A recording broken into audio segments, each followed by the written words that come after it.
देश भर में एक तरीके से लैंड जिहाद चल रहा है। इसे हम लैंड जिहाद नहीं तो और क्या कहेंगे। जहां मन पाए मजार बनाकर वहां पे मस्जिद डाल देंगे, मजार बनाएंगे, फिर धीरे धीरे मजार को बड़ी करके वहां दरगाह बनाएंगे, दरगाह के बाद मस्जिद बना देंगे। लेकिन उन्हें बोलने वाला कोई नहीं है, चाहे फिर वो सरकार की ज़मीन हो या फिर कोई आम नागरिक की ज़मीन हो या फिर रेलवे की ज़मीन हो। वो कब्जा अगर उनके नज़र में दिख गई खाली तो पूरी तरीके से कब्जा ही कर डालेंगे। ऐसे शांतिदूतों को हाईकोर्ट से बड़ा झटका लगा है और कहा है कि रेलवे की ज़मीन पर बनी दरगाह को तत्काल खाली करो और ट्रैक बिछाने से रोकने वालों पर शिकंजा कसो। जी हाँ, गुजरात से एक ताज़ा मामला निकल के आया है जहां पर मुसलमानों ने पूरी रेलवे के ट्रैक बिछाने से ही रोक दिया। उन्होंने कहा ये हमारा दरगाह है, यहाँ से रेलवे ट्रैक नहीं जाएगा, रेलवे ट्रैक चाहे जहाँ से ले जाओ लेकिन यहाँ दरगाह है। अब आप समझिए, बीच में दरगाह ला दिए और यही कारण है कि अब हाईकोर्ट से उन्हें बड़ा झटका लगा है। दरगाह के निकट पटरियां बिछाने से कहते मना कर दिया और कहा कि ये वक्त की संपत्ति है, वक्त की।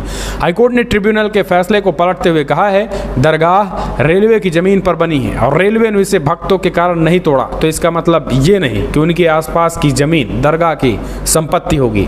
हाईकोर्ट ने कहा है कि दावा किया जा रहा है कि यदि रेल पटरियों को बिछाने की अनुमति दी जाएगी तो दरगाह तक लोगों को पहुंचने में बाधा आएगी, क्योंकि पटरियां दरगाह के दोनों ओर बिछाई जाएंगी। इस मामले में ट्रिब्यूनल द्वारा दरगाह के ट्रस्टी के पक्ष में दिए गए निर्णय से इस राष्ट्रीय परियोजना पर सीधा प्रभाव पड़ेगा। आपको बता दें, हाईकोर्ट ने दरगाह के ट्रस्टी के पक्ष में दी रेल पटरियां बिछाने की दी गई निषेधाज्ञा को रद्द कर दिया है। हाईकोर्ट ने बड़ा झटका दिया है। दरअसल गुजरात हाईकोर्ट वक्फ ट्रिब्यूनल द्वारा किए गए निर्णय को लेकर जिला कलेक्ट्रेट द्वारा दायर याचिका पर सुनवाई कर रहा था और वक्फ ट्रिब्यूनल ने अपने आदेश में अधिकारियों को रेलवे ट्रैक बिछाने से पहले वक्फ बोर्ड से अनुमति लेने के लिए कहा था। इस दौरान ट्रिब्यूनल ने वक्फ बोर्ड अधिनियम 1995 की धारा 91 का हवाला दिया। दरअसल रेलवे की संपत्ति पर बनी फिरोज साहब निदरगाह के एक ट्रस्ट ने वक्त अधिनियम का हवाला देते हुए ट्रिब्यूनल में आदेश दिया। वहां पर 4 निर्माण किए गए और वहां पर नियमित रूप से मुस्लिम भक्त आते रहते हैं। कई अवसरों पर यहाँ बड़ा आयोजन भी होता है, इसलिए अगर नया ट्रैक बिछाया जाता है तो वक्त की संपत्ति से होकर गुजरेगा और वहाँ नमाज पढ़ने वालों की भी दिक्कत होगी। वहीं हाईकोर्ट ने याचिका देने वाले अधिकारियों ने दरगाह के ट्रस्टियों से कहा था कि रेलवे लाइन दरगाह से नहीं बल्कि उनके रास्ते से गुजर रही है, तो दरगाह से उचित दूरी भी है। तो दोस्तों, अब आप समझ लीजिए कि इन लोगों का पूरी तरीके से एक लैंड जिहाद चल रहा है।